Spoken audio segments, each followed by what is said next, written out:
નવસારી તાલુકાના ચલાલા ખાતે ભવ્ય તિરંગા યાત્રાનું આયોજન કરવામાં આવ્યું હતું। આ ગાયત્રી સંસ્કાર વિદ્યાલય અને નગરપાલિકાના સંયુક્ત ઉપક્રમે યોજાયેલી આ તિરંગા યાત્રામાં જિલ્લા પંચાયત ઉપપ્રમુખ મહાવીર બાપુ, ગાયત્રી સંસ્કાર ધામના વડા પૂજ્ય ડોક્ટર રતિદાદા, નગરપાલિકા પ્રમુખ જયરાજભાઈ વાળા અને નગરપાલિકા સદસ્યો, ખરીદ વેચાણ સંઘના પ્રમુખ જયંતિભાઈ પાનસુરિયા, બાલાબાપુ દેવમોરારી, પાલિકા પૂર્વ પ્રમુખ હિંમતભાઈ દોંગા, ચેમ્બર ઓફ કોમર્સના પ્રમુખ મહેન્દ્રભાઈ સાદરાણી તેમજ બરાસરા પ્રભારી પ્રકાશભાઈ કારિયા, આઈટી સેલ પ્રમુખ સિદ્ધરાજભાઈ ભગત તેમજ વેપારીઓ, મોટી સંખ્યામાં નાગરિકો, વિદ્યાર્થીઓ અને વિવિધ ક્ષેત્રના અધિકારીઓ, આગેવાનો ઉત્સાહભેર જોડાયા હતા।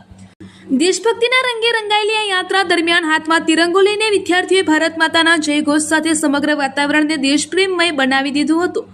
આ યાત્રામાં જોડાયેલા લોકોએ રાષ્ટ્રધ્વજ પ્રત્યે આદર વ્યક્ત કરીને દેશની એકતા અને અખંડિતતાનો સંદેશ આપ્યો હતો। આ કાર્યક્રમ દરમિયાન ચલાલા પોલીસ દ્વારા પૂરતો પોલીસ બંદોબસ્ત પણ ગોઠવવામાં આવ્યો હતો।